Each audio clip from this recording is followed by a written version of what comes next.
नमस्कार, तपाईँ हेर्दै हुनुहुन्छ नेपाल पोस्ट। म गोविन्द चपगाई। आज मिति विक्रमसम्म 2079 साल कार्तिक 23 गते बुधबार, इस्वीसम्म 2022 नोभेम्बर 9 तारिक। यसै गरी आज मक्सिर कृष्ण प्रतिपदा तिथिसँगै विश्व स्वतन्त्रता दिवस पनि परेको छ। दर्शकबिन सदाजस्ती आज पनि देश तथा विदेशमा घटेका घटना, मक्सिर 4 गतेका चुनाव विशेष समाचारहरू, नेताहरूको भागदौड सँगै टीका टिप्पणी लगायत स्वास्थ्य सम्बन्धी जानकारी सँगै आज दिनभरि कहाँ के हुँदैछ त शुभ बिहानी सँगै सम्पूर्ण अपडेटहरू लिएर उपस्थित भइसकेका छौँ। हामी प्रति कुनै प्रतिक्रिया छन् भने कृपया तलको कमेन्ट बक्समा आफ्नो प्रतिक्रिया उल्लेख गर्न नभुल्नुहोला। आउनुहोस् समाचार सुरु गरौँ। आजका मुख्य शीर्षकहरूबाट। लापरवाहीबाट बिरामीको मृत्यु भएको भन्दै आफन्तको प्रदर्शनले मेडिकल कलेज जोरपाटी तनावग्रस्त। सागर ढकाललाई चुनाव प्रचारमा अवरोध नगर्न निर्वाचन आयोगको निर्देशन। कोटेश्वरमा अन्डरपास एयरपोर्ट मुनि सुरुङ मार्ग ओन्सरीको घोषणा। जागिरबाट हटाइएपछि युवतीले हालिन् जबरजस्ती करणीको जारी। लाइसेन्स देखाएर पनि भोट हाल्न पाइने। सुर्खेतमा प्रचण्डमाथि माओवादी पूर्व लडाकुद्वारा जुत्ता प्रहारको प्रयास। आफ्ना प्रतिस्पर्धीहरूको घर जाने बाटो पनि आफैले पेच गरिदिएको पम्फा भुसालको तर्क। विरोधमाथि कुटपिट नभएको गठबन्धनको भनाई। केपी ओलीले संविधान र संघीयतालाई अपहरण गर्ने काम गरेको र आगामी चुनावपछि ओली पत्ता साफ हुने अध्यक्ष दाहालको भनाई। पार्टी नछोडे पनि आफूलाई मत हाल्न रवि लामिछानेको आग्रह। पार्टीको नेतृत्व परिवर्तनका लागि आफूलाई निर्वाचित गर्नुपर्ने गगन थापाको तर्क। मा अभियोग लागेका प्रधान न्यायाधीशको क्वार्टर पुगेर डिनाले दलाली गरेको दीपकको आरोप। सरकारले सहमति कार्यान्वयन नगर्दा विप्लव समूहले निर्वाचन बिथल्न लागेको कमल थापाको टिप्पणी। युवालाई स्वदेशमै आम्दानी र रोजगारी सिर्जनाका लागि आफ्नो उम्मेदवारी रहेको रामचन्द्र पौडेलको भनाई। कक्षा 12 को पूरक परीक्षाको नतिजा मक्सिर दोस्रो हप्ता हुँदै। कर्णाली राजमार्गमा जीव दुर्घटना हुँदा 3 जनाको मृत्यु, 7 जना घाइते। ओखलढुङ्गामा श्रीमान श्रीमतीको झगडामा 2 वर्षीय छोरीको ज्यान गयो। र विश्वकप हेर्ने दर्शकबाट 500 रुपियाँ असुल्ने निर्णय कार्यान्वयन नगर्न सर्वोच्चको आदेश। अब सुन्नुहोस् पुरा समाचार।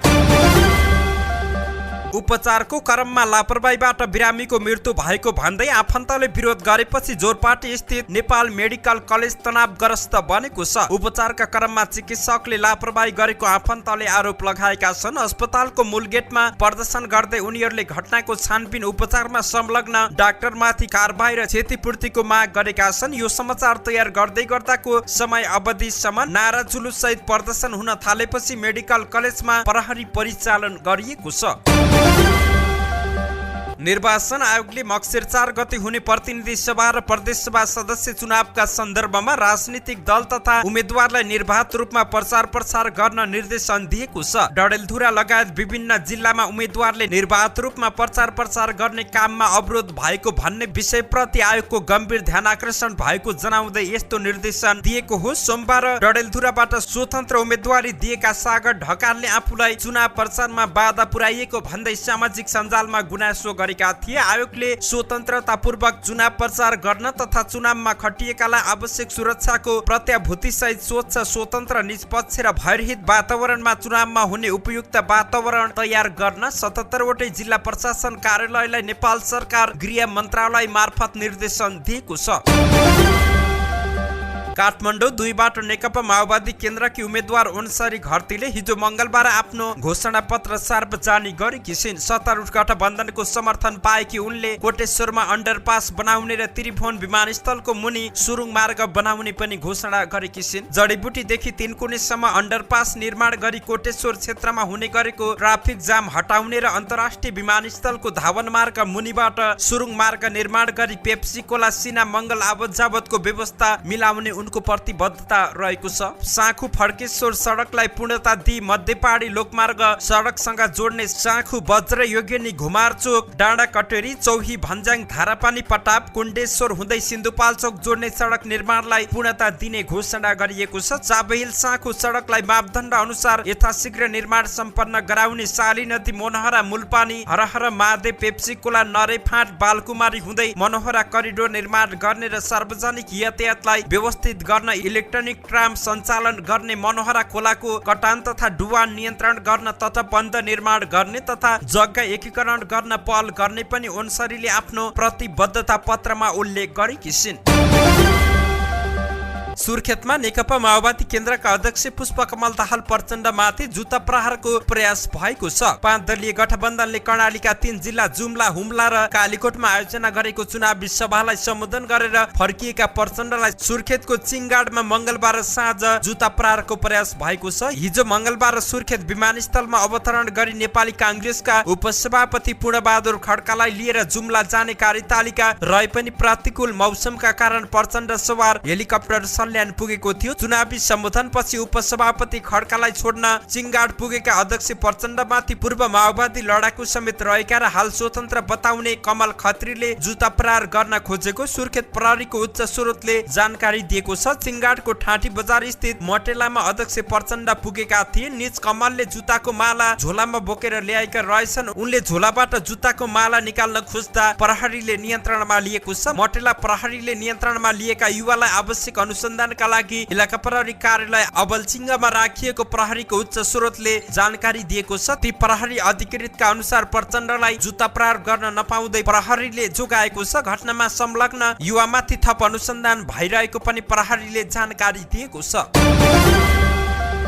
दाङमा एक युवतीले आफूलाई जागिरबाट हटाएपछि आफ्नै सहकर्मी विरुद्ध जबरजस्ती करणीमा प्रहरीमा जारी दिएको खुलेको छ। केही दिन अघि जिल्ला प्रहरी कार्यालय दाङले जबरजस्ती करणीमा एकजनालाई पक्राउ गरेको सार्वजनिक गरेको थियो। घोराईको गोर्खा अस्पतालमा कार्यरत दुवैजनाले आपसमा भनाभन गर्नुका साथै विवाद गरेपछि युवतीले पुरुष विरुद्ध मुद्दा हाल्ने गरी जबरजस्ती करणीमा जारी लिएर प्रहरी समक्ष पुगेकी थिइन्। युवतीले जारी हालेपछि प्रहरीले शुक्रबार नै घोराईबाट केशव धिताललाई पक्राउ गरेको थियो। प्रहरीले धिताललाई नियन्त्रणमा लिएर अनुसन्धान गर्यो। तर घटनाको अनुसन्धान गर्दै जाँदा जिल्ला प्रहरी कार्यालय दाङले जागिरबाट युवतीलाई अस्पताल व्यवस्थापन समितिले हटाएपछि युवतीले आपसी विवाद र भनाभन भए लगतै धिताल विरुद्ध जारी लिएर आएको रहस्य खुलेको जनाएको छ। जिल्ला प्रहरी कार्यालय दाङका एसपी वीरबहादुर ओलीले अस्पतालले जागिरबाट हटाएकाले युवतीले जारी प्रहरीमा हालेको अनुसन्धानबाट खुलेको जारी दर्ता नभएको बताएका छन्। दुवैजना बीच भनाभन र विवाद भएको देखिन आएको र त्यसकै आधारमा अस्पतालले दुवैजनालाई शंका गर्दै युवतीलाई जागिरबाट निकालेपछि उनी रिस र आवेगमा आएर जबरजस्ती करणीमा जारी लिएर आएको अनुसन्धानबाट देखिन आएको एसपी ओलीले जानकारी दिएका छन्। कसैलाई फसाउने नियतले हालिएको जारी प्रहरीले दर्ता नगर्ने र कसैले भनेकै भरमा मुद्दा दर्ता नहुने उनले स्पष्ट पारेका छन्।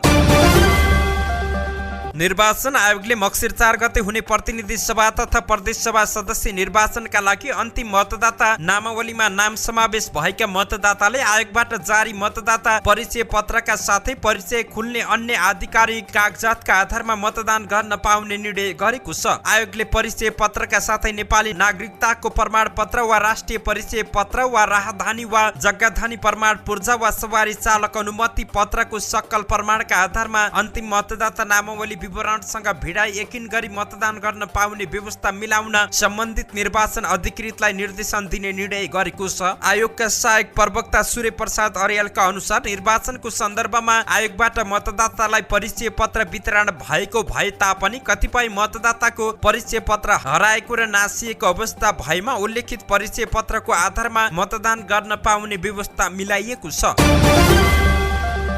मक्सिर 4 गते हुने प्रतिनिधि सभा र प्रदेश सभा निर्वाचनको सरगर्मी बढेको छ। प्रधानमन्त्री शेरबहादुर देउवा सहित संघीय सरकारका 17 जना मन्त्री चुनावी मैदानमा छन्। अरू उम्मेद्वार र निर्वाचन क्षेत्रको तुलनामा संघीय सरकारका मन्त्री उम्मेद्वार भएका क्षेत्रलाई सबैले विशेष चासोका साथ हेर्ने गरेका छन्। ललितपुर प्रतिनिधि सभा क्षेत्र नम्बर 3 मा ऊर्जा जलस्रोत तथा सिंचाई मन्त्री रहेकी नेकपा माओवादी केन्द्रकी उपमहासचिव पम्फा भुसाल चुनावी मैदानमा उत्रिएकी छिन्। उनले यसअघि 2 पटक यसै क्षेत्रबाट निर्वाचन जितिसकेकी छिन्। 2064 सालमा भएको संविधान सभा निर्वाचनमा माओवादीबाट जितेकी भुसालले 2074 सालमा नेकपा एमालेसँगको गठबन्धनबाट चुनाव जिते। यसपटक भने नेपाली कांग्रेससँगको सत्ता गठबन्धनकी उम्मेद्वार रहेकी छिन्। उनी भुसालले यसपटक पनि आफूले निर्वाचन जित्ने दाबी गरेकी छिन्।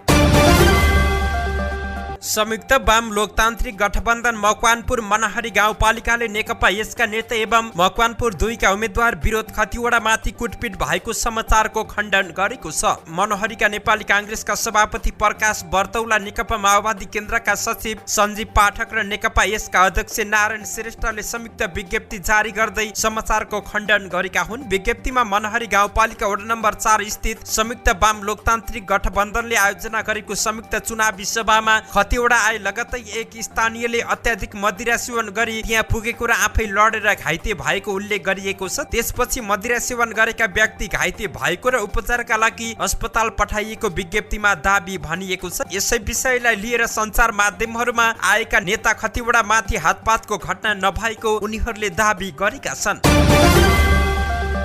नेकपा माओवादी केन्द्रका अध्यक्ष एवं पूर्व प्रधानमन्त्री पुष्पकमल दाहाल प्रचण्डले केपी ओलीले संविधान र संघीयतालाई अपहरण गर्ने काम गरेको बताएका छन्। उनले लामो बलिदानपछि स्थापित गणतन्त्र र संघीयतामाथि अपराध गरेको बताएका छन्। कालीकोटको राजकोटमा आयोजित सत्तारूढ गठबन्धनको चुनावी सभालाई सम्बोधन गर्दै उनले देशलाई सही मार्गमा अघि बढाउलान् भनेर प्रधानमन्त्री बनाइएको तर उनी शासक निस्किएको बताएका छन्। हामीले अघि सारेको प्रधानमन्त्रीले आर्जन गरेको उपलब्धिलाई अपहरण गर्ने काम गरे। उनले ओलीको अहंकारी निर्णय विरुद्ध नै गठबन्धन बनेको हो प्रचण्डले भने। संविधानको रक्षा, महिलाको हक अधिकारको रक्षाका लागि यो गठबन्धनलाई जिताउनुहोस्। प्रचण्डले देशलाई उल्ट्याउन चाहनेहरूको अर्को गठबन्धन बनेको भन्दै त्यसको विपक्षमा जनता उभिन पनि आग्रह गरेका छन्। यसैगरी नेकपा माओवादी केन्द्रका अध्यक्ष पुष्पकमल दाहालले नेकपा एमालेका अध्यक्ष केपी शर्मा ओली आगामी निर्वाचनबाट पत्ता साफ हुने चेतावनी दिएका छन्। उनले 2/3 को सरकार बचाउन नसक्ने संविधानमा घात गर्ने, संसद विघटन गर्ने र पार्टी विघटन गरेर धुजा पार्ने एमाले अध्यक्ष ओली यो निर्वाचनबाट पत्ता साफ हुने चेतावनी दिएका छन्।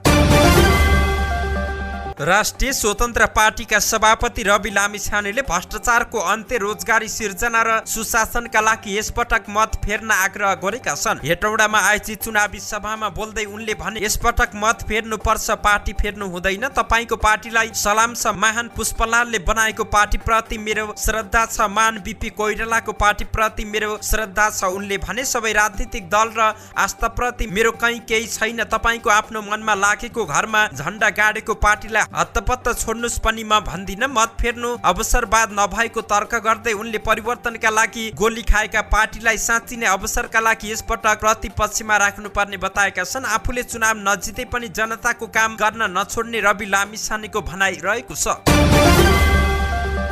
नेपाली कांग्रेसका महामन्त्री गगन कुमार थापाले पार्टीमा नेतृत्व परिवर्तनका लागि आफूलाई संसदमा निर्वाचित गरेर पठाउनु पर्ने बताएका छन्। आफू सांसद भए मात्रै कांग्रेस भित्र संसदीय दलको निर्वाचनमा प्रतिस्पर्धा हुने र सरकारको नेतृत्व परिवर्तन सम्भव हुने उनको भनाइ रहेको छ। पार्टीको काभ्रे काठमाडौँ सम्पर्क समन्वय समितिले हिजो मंगलबार आफ्नै निर्वाचन क्षेत्र काठमाडौँ 4 मा आयोजना गरेको भेटघाट कार्यक्रममा बोल्दै उनले आफूले निर्वाचन जितेर गए कांग्रेसमा मात्रै संसदीय दलको निर्वाचन हुने र मतदाताले चाहे अनुसारको नेतृत्व परिवर्तन हुने पटक पटक दोहोऱ्याएका छन्। त्यसका लागि काठमाडौँ क्षेत्र नम्बर 4 मा अगुवाहरूले आफूलाई जिताउनका लागि बाँकी समय लागिदिनु पर्ने महामन्त्री थापाको अनुरोध समेत रहेको छ। महामन्त्री थापाले संसदीय व्यवस्थामा संसदमा जिते मात्रै संसदीय दलमा निर्वाचन लड्न पाउने भएकाले त्यसका लागि आफूलाई निर्वाचित गराउन सबैमा सहयोग गर्ने विश्वास समेत व्यक्त गरेका छन्। उनले आफूलाई संसदमा निर्वाचन गराएर पठाए 10 वर्षमा मुलुकको राजनीतिलाई पुरै सुधार गर्ने प्रतिबद्धता समेत व्यक्त गरेका छन्।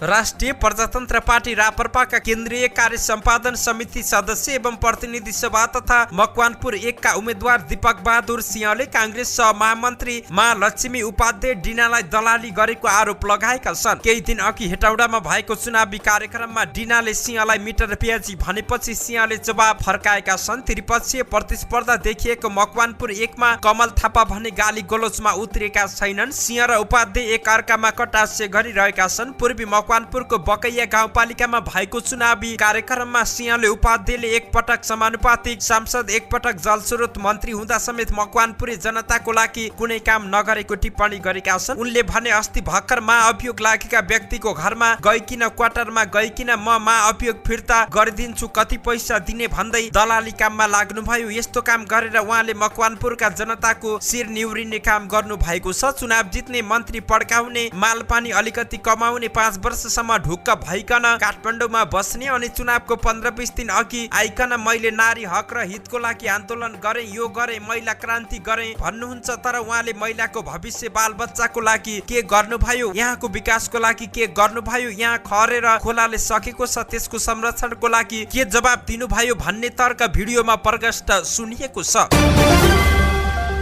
रापरपा नेपालका अध्यक्ष कमल थापाले नेत्रविक्रम चन्द विप्लव नेतृत्वको नेकपासँग भएको सहमति पालना गर्न सरकारलाई आग्रह गरेका छन्। तत्कालीन केपी शर्मा ओली नेतृत्वको सरकारले गरेका सम्झौता गठबन्धन सरकारले कार्यान्वयन नगरेको आरोप समेत उनले लगाएका छन्। उनले फेसबुकमा लेखेका छन्, तत्कालीन केपी ओली सरकारले विप्लव नेतृत्वको माओवादीलाई राष्ट्रिय राजनीतिको मूलधारमा ल्याएको थियो, तर सरकारसँग भएको सम्झौता गठबन्धन सरकारले कार्यान्वयन नगर्दा सो दल निर्वाचन बिथोल्ने कार्यमा क्रियाशील भएको उनले बताएका छन्। उनले विप्लव नेतृत्वसँग भएको 3 बुँदे सहमति कार्यान्वयन गरी निर्वाचन भयरहित बनाउन सरकारलाई आग्रह गरेका छन्। अध्यक्ष थापा एमालेको सूर्य चिन्ह लिएर मकवानपुर 1 बाट उम्मेद्वार बनेका छन्।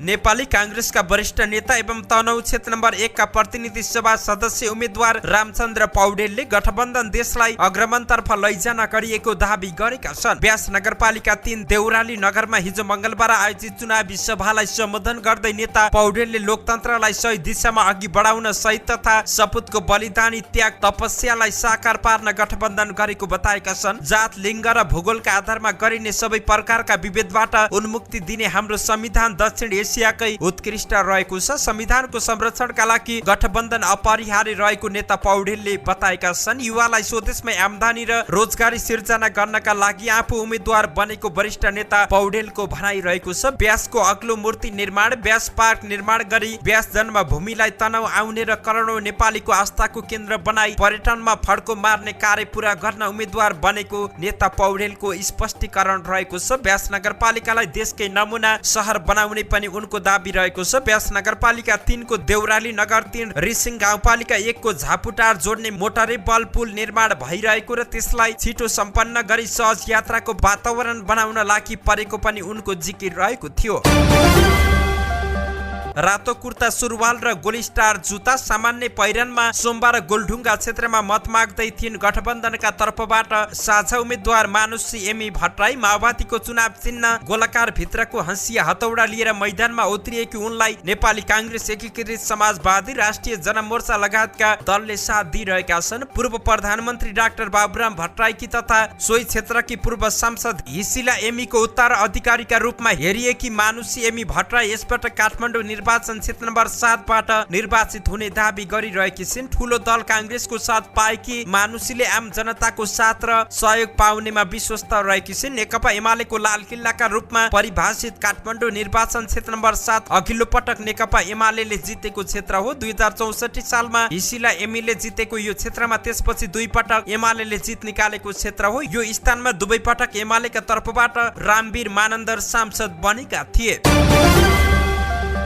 राष्ट्रिय परीक्षा बोर्ड परीक्षा नियन्त्रण कार्यालयले कक्षा 12 को ग्रेड वृद्धि पूरक परीक्षाको नतिजा मक्सिर दोस्रो हप्ताभित्र सार्वजनिक गर्ने जानकारी दिएको छ। कार्यालयले गत असोज 30 र 31 गते सञ्चालन गरेको थियो। नतिजा सार्वजनिक गर्न मक्सिर 4 गते हुन लागेको प्रदेश तथा प्रतिनिधि सभा सदस्यको निर्वाचनले केही ढिलाइ हुने भएको कक्षा 12 का परीक्षा नियन्त्रक कृष्ण प्रसाद शर्माले जानकारी दिए। उनले भने चुनाव नभएको भए हामी कार्तिक भित्र नतिजा सार्वजनिक गर्न सक्थ्यौं। चुनावले गर्दा मक्सिर दोस्रो हप्तासम्म हुन्छ। कर्मचारी तथा शिक्षकहरू चुनावमा व्यस्त भएकाले काम सुस्त भइरहेको पनि उनले जानकारी दिएका छन्। भदौ 17 गते प्रकाशित भएको नतिजा अनुसार 1,88,410 जना विद्यार्थीले नन ग्रेड ल्याएका मध्ये ग्रेड वृद्धि दिन पाउने 2 विषयसम्म दिन पाउने 1,30,878 जनाले परीक्षा दिएका छन्।